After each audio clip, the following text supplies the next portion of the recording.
Welcome back to Takeout, and welcome back to the Takeout Tavern, which, yes, indeed, we are very much falling in love with. The Senate yesterday rejected a measure to, at the margins, constrain President Trump's war powers in Iran. They did so after two Republicans switched their votes. Face the Nation's Margaret Brennan spoke with one of those senators, Louisiana's Bill Cassidy, about his decision and how he came to it, and the shouting match he got in with Trump in that Senate Republican conference meeting earlier in the day. Here's a look. So, Senator, as I understand it, the Vice President and Special Envoy Witkoff gave you a special briefing in the Situation Room late Wednesday on Iran. What you heard made you change your vote. Why are you no longer trying to stop the president from resuming strikes in Iran? That actually was not my original rationale for voting for the War Powers Act.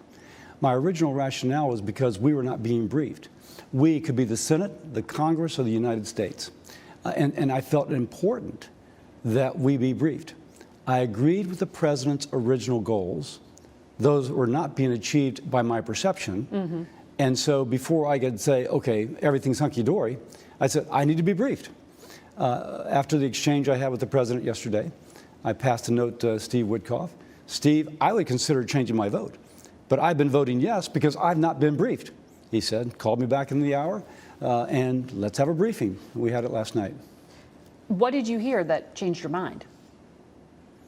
So if the original objections were to destroy, degrade, if you will, Iran's nuclear capability, their ability to do a ballistic missile, and their conventional warfare capability, and we were supposed to be out of there in 4 to 5 weeks, with maybe a little bit of a sprinkling of regime change. That's how it came across. Mm-hmm.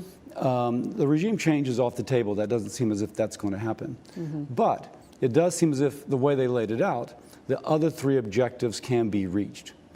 And with those other 3 objectives, now we have to trust but verify, but as they laid it out, they have a plausible plan by which to achieve those, and that's what I was interested in. You wanted to get the details on the diplomacy. Correct. Obviously, more of that conversation will be this Sunday on Face the Nation. I want to bring in our political panel, Democratic strategist Matt Bennett, Republican strategist Heye. Welcome to the Takeout Tavern, gentlemen. It's good to have you here, and please feel free to imbibe at will. So I remember Dean Martin, they say he used to have apple juice when people thought he was drinking Not whiskey. apple juice, Is this folks. apple juice? Not apple juice, but this, folks, you see it every day. It's always coffee for me. I keep my wits about me. Doug, what you just heard Bill Cassidy say is something you've heard in the Senate a lot. Treat me like I'm a senator. Yeah. Tell me what I want to know, and maybe I'll come back on the reservation. That's exactly what happened. Yeah, this has been a long-standing problem for Republican senators and members of the with this administration. They don't get a lot of answers. No, and the perfect, I think, example or opportunity for the president would have been the State of the Union address to tell Congress and to tell the American people, here's what I want to do, here's how we're going to do it, and here's how we define success. Even with Trump, as calcified as voters are with him, they will give some benefit of the doubt, some leeway if you tell them there's a plan. And Republican senators, even those who are, and members of Congress, even those who are on the Intelligence Committee and Armed Services Committee, they don't get much information, and it's been a challenge for them. Matt?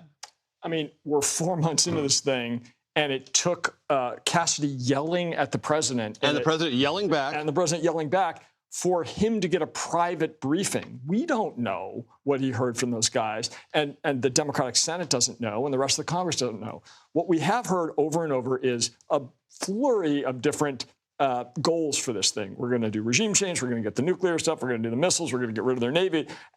I mean, what have we gotten out of this? We've spent billions of dollars. We've used, our crucial munitions that we may need elsewhere. 15 American lives. And the straits are still kind of closed. Gas prices and are still a pending request before Congress of some $80 billion to replenish what has been fired off in this conflict. Exactly. And, Trump is so chaotic that all we hear are different explanations every day.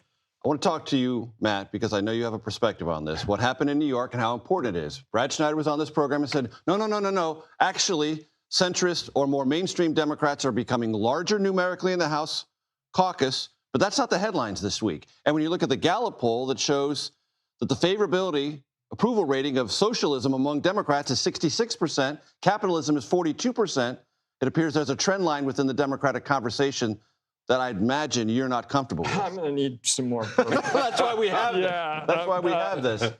It was a rough night for my part of the party, without question. And the biggest problem is that the people that will be elected to Congress, those people will be members of Congress. Yes, they're that's coming. a D plus 36 district.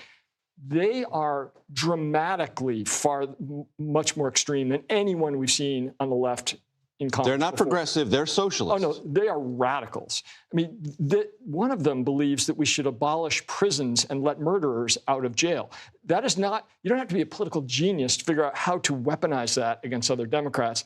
And that's what. And they're stridently anti-Israel.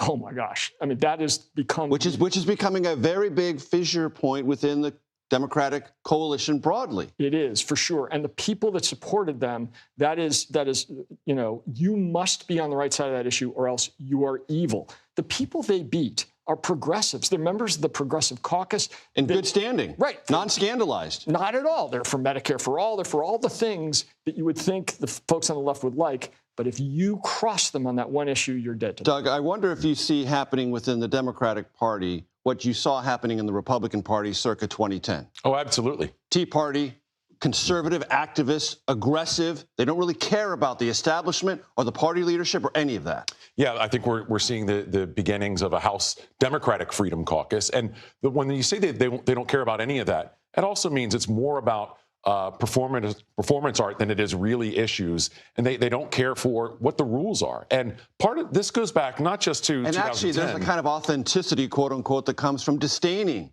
rules and establishment and leadership. And if you listen to the language they use, forget the issue, it's decidedly similar to what we've heard from the Republican Freedom Caucus, which is we have to fight. Okay, what's the strategy? We have to fight harder. So do you have a plan to land a punch, knock down your opponent, win the round? Get a No. victory? Fight. Right. So I see like the old Bugs Bunny cartoons, you're throwing your fists in a circle, you're throwing a lot of punches, but are you landing any? And that's, I think, going to be the challenge, is actually getting results. Matt?